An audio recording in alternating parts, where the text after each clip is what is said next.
Security forces in Manipur have seized a huge cache of arms and ammunition from Kakching district's Uttang Pokpi Hill and the Maojang village, as well as other districts during their frequent search operations and area domination exercises.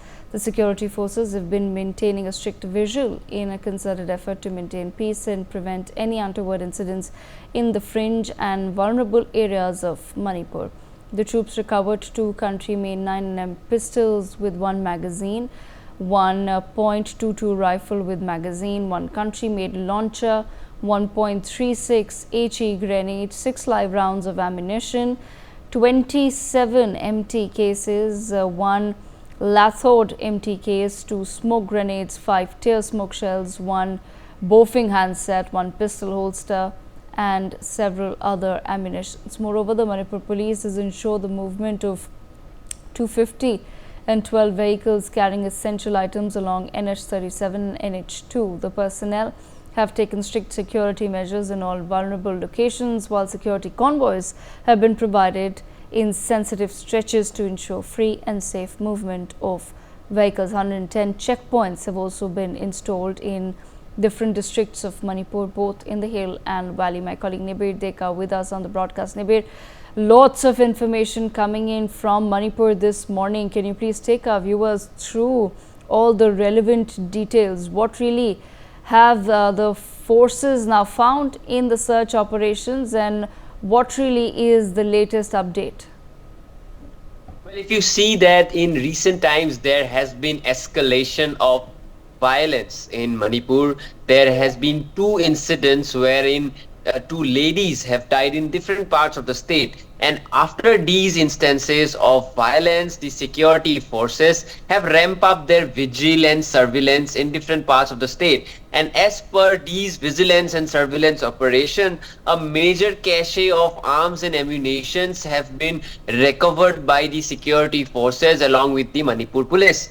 There are 2 major operations wherein these arms and ammunitions have been recovered. One of them is from the Kakching and the second is from the Tengnopal district. So these are very crucial areas because these areas had earlier seen its fair share of violence and are very vulnerable to the attacks and vandalism that has been happening on grounds ever since the clashes broke out. So these recovery of an arms and ammunition shows you the operations done by the security forces to reduce the uses of arms which has been used in the Manipur conflict and to prevent further escalations of the violence. Along with the recovery of the arms and ammunitions, there is also extensive Naka checking going on across the state and all major national highways so that the further escalation of the violent instances can be stopped in the state of Manipur. Back to you. Right, Nibir, thank you so much for joining us on the broadcast. We also have with us Major Mohammad Ali Shah. Major Shah, more security ramping up in Manipur. What really is the latest that you perhaps have collected from your own sources of what's happening on the ground? Devika, it's very, very sad and unfortunate, the current scene that's happening in Manipur, and I am actually literally fed up of this violence because enough peace efforts, I don't think they are enough. Of course, efforts were made, I am certain of that, but were they enough? Certainly not. Had they been enough, we would have had results, but no results have come on ground so far. Now, the latest is about these 10 MLAs who have learned that during a Supreme Court hearing, the 10 Kukizo representatives, they addressed remarks that were made by the Solicitor General of India on November 8th during a Supreme Court hearing. Now, these 10 MLAs said that the Solicitor General of India submitted that the Chief Minister is meeting the Kukizo MLAs and trying to de-escalate the situation to bring peace.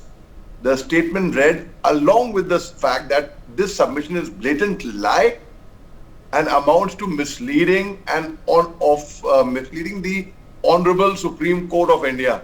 So these 10 Kukizo MLAs have said, in fact, Mr. Hawkib, I had the honor of interviewing him earlier on my YouTube channel, and they say that no, they have not been called for any talks. So I think ultimately on ground, Devika, have you ever noticed that, whenever there is an ethnic clash or communal violence or anything, why is it that the privileged lot do not get affected by it? It's only the common person, the labor class, the working class on ground, they get affected. Have you ever heard of a politician's son, God forbid, getting injured or being a casualty of these violence? No, we haven't heard of that. We haven't heard the privileged people getting affected by that. So hence prove it is all political. It's all political, Devika, and who bears the brunt of it? The common people. A common Kuki wants peace. A common Meitei wants peace. Both the communities respectively are brilliant, are beautiful, are very cultured, very peace-loving. They had been coexisting for longest years. They've never been a Kuki-Meitei clash. In '93, there was a clash within the Meitei community of the Pangals, that the Meitei Muslims and the Hindus. In '94, there was a Naga Kuki clash, which was very, very deadly. In '97, there was in-house fighting among the Kukis. But we've never had a history of the Meitei and Kukis clashing. I also heard rumors that, apparently people told me, oh, the government called you, Major Muhammad Ali Shah, consult you on Manipur. No, no one called me. Yes, informally, unofficially, yes, they have. I will not deny. There have been phone calls from various agencies, no doubt about that.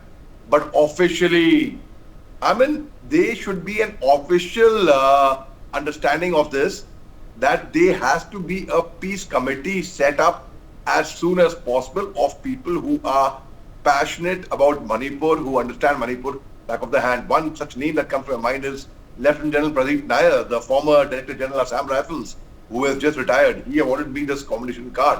In fact, the legislators stated that they had not met with the Chief Minister since violence had erupted in Manipur on May 3rd last year, and emphasized that they had no intention of doing so also.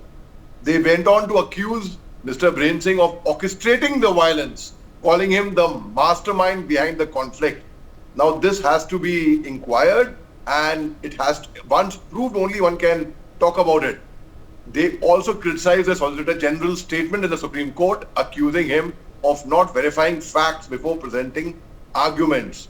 Now, the very fact that the statement was of 11th November, which read like, we, the undersigned 10 MLAs, have come to know that during the Supreme Court hearing held on November 8, 2024, the Solicitor General of India submitted that the Chief Minister is meeting all Kuki MLAs and trying to bring situation down. So it went on like that, the joint statement. But they claim that there have been no such meetings. So I think whichever, it should be recorded. Any meetings, any minutes should be recorded. That, okay, we had called so-and-so for a meeting, so this is what so-and-so's idea is, why it should be placed on record. Because whether a person, like, I'll give you my personal example over here. If I got to get a call, and if I have a meeting as well, informal meeting, it should be recorded. Anyone, for that matter, not only me, anyone. There should be a formal minutes of the meeting. This was discussed, this is what the plan was, this is the way ahead that so-and-so suggested. Because when that doesn't come there, then you can call anyone, you can consult anyone, you can be in talk with anyone. And then the other person can always say that, no, I have not consulted. Because it has to be in black and white, formal. It has to be reported. Now the very fact is, how will peace come into Manipur when the wounds are so deep? When both the communities are fighting so badly? There was exchange of fire for 40 minutes in Jiribam, over 40 minutes. I get to gather that one soldier was wounded in his left arm as well. The police had reported that. So there have been a lot of videos surfacing. There were some videos which were from Myanmar. In fact, I segregated entirely. I said, no, this is not from Manipur, this is from Myanmar. And there has been a lot of rumor mongering, fake news, information warfare that's been going on, that everything needs to be verified. The facts need to be verified, because Manipur right now is in a very, very sensitive state. Unfortunately, people would be more interested in covering about or speaking about what's happening in the West, the US elections, Israel, Hamas, and Houthi, Hezbollah, Lebanon, Iran. They would be more concerned about Russia, Ukraine, about China, Taiwan. But Manipur is our own country, our own state within our country, with beautiful people there. And both the communities are amazing communities. They are very, very nice people. They need to be sat down and made to understand and talk, because dialogue is the only way forward, Devika. Now, if at all, even if someone comes to my house, for example, from both the communities, and it should be recorded, there should be a minute of meeting. It should be properly, not just mine. I'm not talking about mine. I am nobody. I'm not in a constitutional appointment. But I'm talking about people who are there in power. It should be recorded. Otherwise, one can say no. I wasn't whether any of the MPs was approached or not. It's a different thing. It should have been documented. There has to be. So now on paper, okay, so and so say that so and so was called for a meeting and so and so was for a solution. On ground, what had happened? On ground in Manipur right now, unfortunately, I would call it my own state. It is burning. It's under fire. Jiribam is the place in Manipur on 28th September 2005 by helicopter. I remember I stepped my first foot in Manipur as an officer, as a commissioned officer, was in Jiribam, a very, very peaceful place. That place is burning. That place is under fire. It's very, very sad. Hmar community, HMAR, which is pronounced as Hmar, actually. So they have an affinity towards Mizoram, which have a larger affinity towards the Kuki tribe. Affinity I'm talking about. So the very fact is now, both the communities, even be it the Meitei community, be it the Kuki tribe, they are suffering. They are suffering very badly. And the Naga tribe over there, which are like the Tangkul Nagas from Ukrul, they are from the Shamshak district over there, or the Maram Nagas, they are caught in the middle because they want to be peace brokers. They don't want fighting in their state. So it is what has happened now, Devika. They are social groups in Manipur. These social groups have now become armed groups. All right. For example, yes. Okay. For more such videos, subscribe to the NewsX YouTube channel, hit the bell icon.